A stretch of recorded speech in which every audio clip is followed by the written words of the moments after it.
அஸ்ஸலாமு அலைக்கும் ரஹ்மத்துல்லாஹி வபரகாத்துஹு. தினமும் ஒரு ஹதீஸ். ஹஜ்ரத் முஆத் இப்னு ஜபல் ரலியல்லாஹு தான் இந்த ஹதீஸ் அறிவிக்கிறாங்க.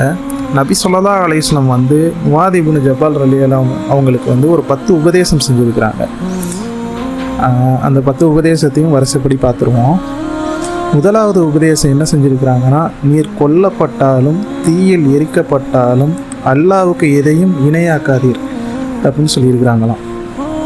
ரெண்டாவது விஷயம், பெற்றோருக்கு மாறு செய்யாதீர். எதுவரையெனில் உமது மனைவியை விட்டுவிடும்படியும் முழு செல்வத்தையும் செலவழிக்கும்படியும் அவர்கள் கூறினால் கூட அதையும் மீறக்கூடாது அப்படி சொல்லியிருக்கிறாங்க. மூணாவது விஷயம் பார்த்தோம்னா, வேண்டுமென்றே ஃபர்ல தொழுகைகளை விட்டுவிடாதீர். அவ்வாறு செய்பவரை விட்டும் அல்லாஹ்வின் பொறுப்பு நீங்கி விடுகிறது அப்படின்னு சொல்லியிருக்கிறாங்க. அல்லாஹ் பாதுகாக்கணும். நாலாவது விஷயம் என்ன சொல்லியிருக்காங்களா, மது அருந்தாதீர். அது எல்லா தீமைகளுக்கும் ஆணி வேறாகும். அல்லாஹ் தாலாவும் நபியும் ரொம்ப கண்டித்து இந்த விஷயத்த சொல்லியிருக்கிறாங்க. அஞ்சாவது விஷயம், அல்லாஹ்வுக்கு மாறு செய்யாதீர்கள், அதனால் அல்லாஹ்வின் கோபம் ஏற்படுகிறது.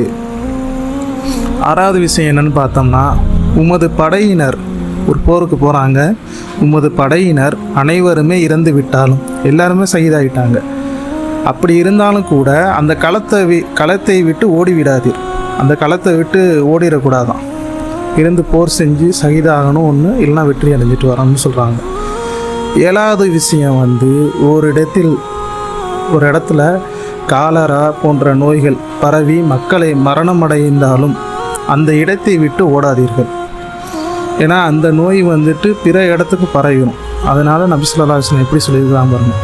எப்போதுமே நபியுடைய விஷயம் எல்லாமே, நபியுடைய சிந்தனைகள் எல்லாமே ஆழமான சிந்தனைகள் தான். எந்த ஒரு நபரையும் எந்த ஒரு விஷயமும் தண்டிச்சிடக்கூடாது. அந்த மாதிரி ஆழமான சிந்தனை உடையவங்க தான் நபி ஸல்லல்லாஹு அலைஹி வஸல்லம். அப்போ அதுக்கப்புறம் பார்த்தோம்னு சொன்னால், 9வது விஷயம், அவர்களை கண்டிப்பதற்காக உபயோகப்படுத்தும் பிரம்பை அகற்றி விடாதீர். இதுக்கு என்ன அர்த்தம்னு சொன்னால், நம்மளுடைய குடும்பத்தார்களை பற்றி தான். நம்மளுடைய குடும்பத்தார்களுக்கு நம்ம தான் பொறுப்பு. அதனால் அவங்கள நம்ம எச்சரிச்சுக்கிட்டே இருக்கணும். ஒவ்வொரு விஷயத்துலையும் உபதேசம் செஞ்சுக்கிட்டே இருக்கணும். அவங்க ஏதாவது வழி தவறி போகாமல் இருக்கிறதுக்காக வேண்டி உபதேசம் செஞ்சுக்கிட்டே இருக்கணும். இதை தான் நபி ஸல்லல்லாஹு அலைஹி வஸல்லம் இப்படி சொல்லியிருக்கிறாங்க. 10வது விஷயம் என்னென்னு பார்த்தோம்னா, அல்லாஹுவை பற்றி அவர்களுக்கு அச்சமூட்டி கொண்டே இருப்பார்கள். அதாவது அல்லாஹ்வுடைய ஒவ்வொரு விஷயத்தையும் இதை சொல்லிக்கிட்டே இருக்கணும். மக்களிடத்துலையும் சொல்லணும், நம்மளுடைய குடும்பத்தாரிடத்துலையும் சொல்லிக்கிட்டே இருக்கணும். இன்ஷா அல்லாஹ் இது எல்லாத்தையும் அல்லாஹ் கடைப்பிடிக்கிறதுக்கு நம்ம எல்லாருக்கும் தௌஃபீக் செய்வானாக. அஸ்ஸலாமு அலைக்கும்.